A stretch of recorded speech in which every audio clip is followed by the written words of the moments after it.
masaajidka ah Ismaaciil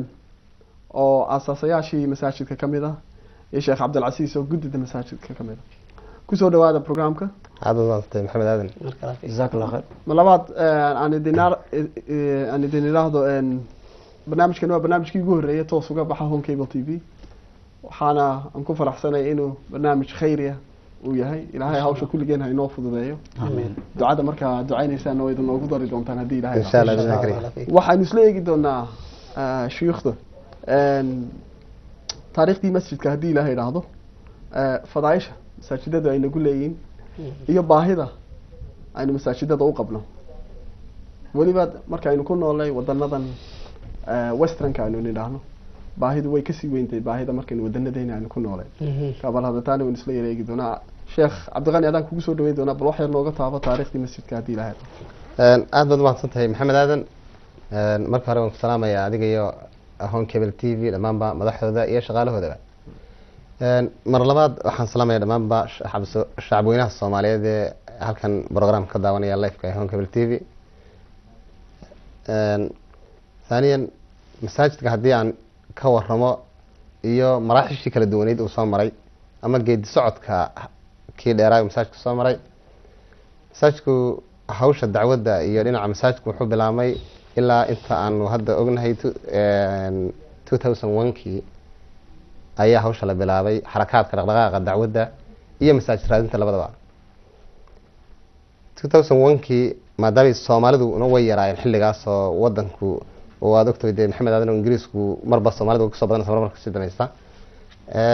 magaaladuna waa magaalo iska yar baahayd marka loo eego magaalooyinka kale ee Ingiriiska sida London iyo Birmingham marka loo eego 2001kii marka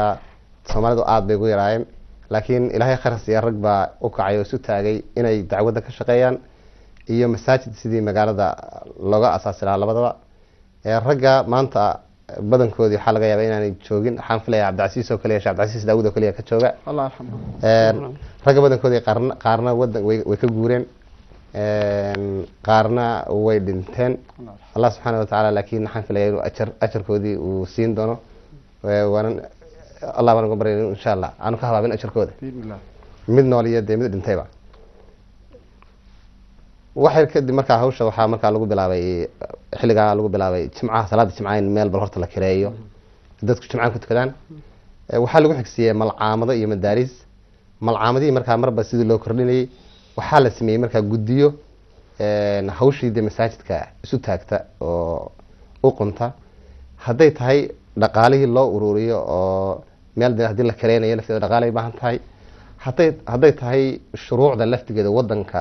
oo de rag fahansan oo gurigii de lagu geli karaa gorgortan dhinaca karada oo de xilliga anagu waxaan filayaa ragga joogay guri meel iibin kama fikreyni de kullay meel mujtamacu ku kulmo iyadoo garanaysa salaada iyo lagu tukado malcaamadaha quraanka loogu dhigo kiraaba kulli xilliga rag isaan filayo rag bariga ka fikrey marka baahidii markaa taalay sidii loo buuxin lahaa maraxil badan markaa masaajidku soo maray guddiyo badan baa iska bedelay hayaan dheer buu markaa soo qaaday falilahi alxamdu 2008kii ayaa masaajidka magaciisa Cardiff laga registeray qaybta registrationka officialka ah ee charity marka masaajidada iyo maxay hayday qaybta tabarucaadka ana jamciyada khayriya af Soomaali wax la taasi ma lagu dhawday jamciyada khayriya lafteedu waa Carabi laakiin waa qaybta tabarucaadka ama qaybta khayr ka shaqeysa ama haddaan si kale u yiraahdo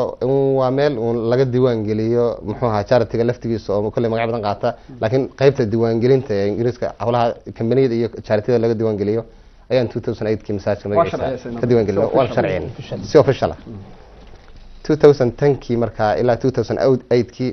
waxaanu markaa ku jiray isdhis ah dhaqaalahaan laftigeeda in la kobciyo madaarista in la kobciyo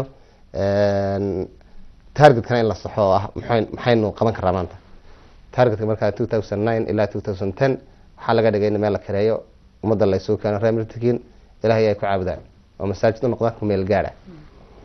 si markay taasi u suurtowdo ay uga guuraan masaajidka rasmiga ahaa ee Miltikiin 2010kii markaa falaal alxamdu bilowgiisii waxaa lagu guuleystay halka maanta masaajidku yahay aan filay rag badan oo studio yahay inay soo arkeen inaan markaa halkaan degnay walow boosku nagu yaryahay sheekh Ismaaciil baan u dayn doonaa dhinaca safety-ga iyo muxuu ahaa meesha masaajidku yaala laftigeedu baahidu ay baahiyo badan ay ka jirto laakiin fillahi alxamdu niman masaajid magaalada yeelatay oo meesha kala ahaatay ayaan noqonay markaa 2010 si wanaagsan 2010 markaa ilaa hadda filay bilowgii 11 Soomaa inta dee sanad iyo dhowr bilood waxaan markaa hawsha wadnay markaas dhis kale oo ku saabsan qaabkii looga guuri lahaa ama looga hayaami lahaa masaajidkan ku meel gaarka loona la isuna taagi lahaa masaajidka rasmiga ahaa ee Takin ee shucuubta Soomaaliyeed ay ilaahay ku caabudi lahayd sifan Cabdilani aad baad u mahadsantahay waan kugu soo noqon doonaa haddii ilaahay raahdo insha Allah Sheekh Cabdilcasiis baahiyo badan ayaa ka jira wadanadan westernka aynu ku noolnay inkastoo caawa halkan inaan kusoo wada koobi jirin waxaad moodaa oo Sheekh Ismaaciil baa taa inooga warrami doona haddii ilaahay raahdo laakiin bal haddii aad wax yar nooga taaban karto fadliga uu masjidku markaynu masaajid aynu ka hadlayno fadaayaal badan baa jira haddaad adigoo inoo soo koobaya aad wax nooga taaban karto si aanu kaaga faa'iidaysano haddii ilaahay aad baad u mahadsantahay maxamed bismillahi raxmaani raxiim alxamdulillahi rabbil caalamiin wasalaatu wasalaamu calaa man laa nabiya bacda ama bacdu waxaan isleeyahay waxaan rabaa inaan ka iraahdo kelimad fadliga uu leeyahay masaajidu ay leeyihiin masaajida ama guryaha ilaahay masaajidu sidaad ogtihiin waa guryaha ilaahay ilaahay subxaanahu watacaala qur-aanka wuxuu ku leeyahay fii buyuutin adina allahu an turfac wayudkara fiiha ismuhu yusabixu lahu fiiha bilqudu walasaal guryo fii buyuutin adina allahu guryo dhexdood ilaahay uu idmay in la kor yeelo oo la dhiso an turfac oo lagu xuso ilaahay subxaana watacaala isankiisa habeenkii gelinka hore iyo maalintii gelinka dambe bilqudu walasaal gelin hore iyo gelin dambaba masaajidu haddaan usoo noqono waa bointiga ugu muhiimsan ama maxaan ku yihahdaa xibinta ugu muhiimsan ee islaamka wax walba waxay leeyihiin nuxurka islaamku waxaan oran karnaa waa masaajida tusaale yar haddaan soo qaato rasuulkana salawaatullahi wasalaamu calayhi markuu kasoo haajiray isaga iyo muhaajiriintii la socotay magaalada Maka ay yimaadeen magaalada Madiina waxaa ugu horeeyey ee uu dhisay ama uu sameeyey wuxuu ahaa rasuulka sallallahu calayhi wasallam masjidku waa meesha kaliya ay ka bilowdaan dhaqdhaqaaqa islaamka hadday noqoto waxbarasho hadday noqoto maxaan ku yiraahdaa tayagelin iyo dadka wax loo sheego hadday noqoto jihaad la asaaso wax kasta oo islaamka loo qabanayo meesha ay ka bilowdaan marka waxaan oran karnaa likulli shayin qalbun shay walba wuxuu leeyahay qalbi marka islaamka qalbigiisa waxaa la oran karaa waa masaajida ilaahay darajooyin badan bay leeyihiin dhinac waxaa laga eegaa ninka dhiso darajooyinka uu leeyahay dhinacna waxaa laga eegaa qofka ku cibaadaysta darajada uu leeyahay waxaan hal kalima rabaa inaan hal xadiis ka xusuusiyo qofka dhisa masaajida ilaahay ma aha inaad dhismaha masaajid complete 1 milyan oo pound jooga aad dhisid micnaheedu markaan leeyahay qofka dhisa laakiin qofka ka qayb qaata oo hal dhagax ku dara ama qayb kamida sameeya kaanama inuu dhisay bay ka dhigan tahay marka qofka dhisay masaajid ilaahay ama masaajid badan ba dhisay darajada uu leeyahay xadiis Bukhariga aan malin ku sugan yahay oo Usmaan bin Affan laga warinay radiyallahu anhu ayaa rasuulku wuxuu leeyahay man bana lillahi masjidan bana Allahu baytan fil janna qof bana Allahu lahu baytan fil janna qofka dhisa masaajid ilaahay ayaa jannada uga dhisa guri marka darajo aad u dheer weeyaan ma maleynayaa maaha marka dhismaheedu inaad masaajidka complete dhistid laakiin qof walba inta aad karaankaaga tood ku dirtid buu ilaahay subxaanahu watacaala kugu abaalmarinaya haddaan u leexdo oon eego dhinaca ku cibaadaysiga iyo masaajida rasuulku wuxuu ku sheegay inay tahay meesha ugu khayrka badan arlada ilaahay meelaha ugu shirka badan rasuulku wuxuu ku sheegay inay tahay suuqyada marka qofka itikaafo iska fariista wuu ka darajo badan yahay dadka kale rasuulku sallallahu calayhi wasallam wuxuu ku sheegay dadka qalbigooda masaajida ku xiran yihiin waxa uu yiri man ya'taadu fil masjidi fashhadu lahu bil iimaan qofka ka caada yeesha ku noqnoqshada masaajida markhaati oga noqda inuu qofkaasi iimaan leeyahay ama qof mu'min oo ilaahay iyo rasuulkiisa yaqaano uu yahay. marka haddaad aragto qofkaasi inuu masaajidka ku noqnoqonayo ama masaajidka ku xiran yahay islaamka ama dadka bini-aadanka oo dhan ama xataa daaraha ilaahay ama arlada ilaahay ayaa markhaati oga noqonaysa. dhinaca kale haddaan hal xadiis kale ku daro, rasuulka sala allahu calayhi wasalam darajada uu leeyahay xadiiska qofka masaajidka ku xiran qalbigiisa ku xiran yahay waxa uu ku sheegay 7 yudiluhum allahu yowma laa dilla ilaa dillahu. rasuulka sal ly slam wuxuu yihi toddoba qof ama 7 sanfi oo dadka ka mid a waxay harsadaan carshiga ilaahay maalin aan har jirin, carshiga ilaahay harkiisa maahane. 7daas qof waxaa ka mid a qof warajulun mucallaqun qalbahu bilmasjid, qof qalbigiisu masaajidka ku xiran yahay, mar walba qalbigiisu masaajidka ku xiran yahay. markuu dan leeyahay buu ka baxayaa, wuu soo noqonayaa. markuu caruus meel geeyo wuu soo noqonayaa. markuu shaqo soo qabsado wuu soo noqonayaa. qofka masaajidka qalbigiisu ku xiran yahay inuu yahay qofka dadka ugu iimaanka badan, axaadiista rasuulka sala allahu calayhi wasalam uu sheegay ayaa ku tusinaysa. aayad kale ilaahay subxaanahu watacaala wuxuu ku yihi inamaa yacmuru masaajid allahi man aamana biاllahi walyawmi alaakhir waaqaama asalaata waaata zakaata walam yakhsha ila allah facasaa ulaaika an yakunuu min almuhtadiin. masaajida ilaahay waxaa camira un dadka masaajida camira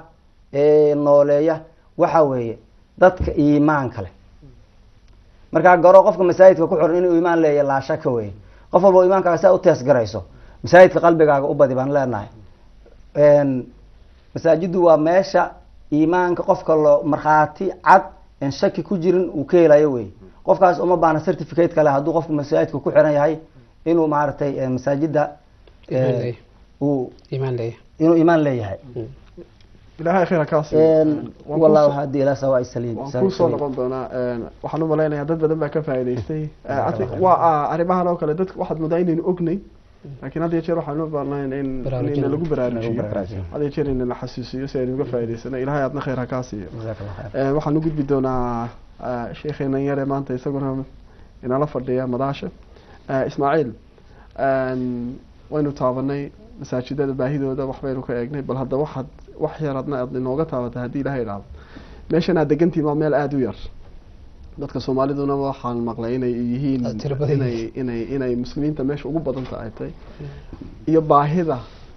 meesha taalla iyo masaajid la-aanta. meeshan shiikhdu si fiican bay u taabteen yani masaajid la-aanta meesha ka taagan. bal markaa waxaan jeclaan lahaa inaad bal hadda taa adigoo aan aada ugu sii dheeraanayn bal hadda inaad wax nooga taabatay haddii ilaahay idhaahdo. بارك الله فيك وجزاك الله خيرا. بسم الله الرحمن الرحيم، الحمد لله رب العالمين والصلاة والسلام على رسول الله وبعد. marka ugu horeysa waad mahadsantahay maxamed, adiga iyo shaqaalaha iyo dhammaan tv-ga. xaqiiqatan baahida ka jirta meeshan baahi lasoo koobi kara ma aha. qof kaste oo qurba jooga meel kasta uu joogana wuu fahmi karaa baahida ay leedahay qurbaha.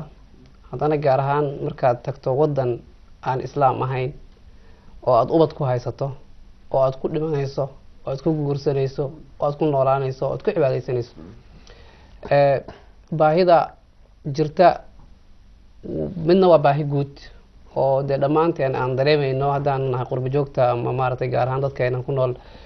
wadamada westernka ku nool, reer galbeedka ku nool, baahida ay gooni u leeyihiin. baahina waa baahi qof kasta oo muslima uu qabo oo ah masjid.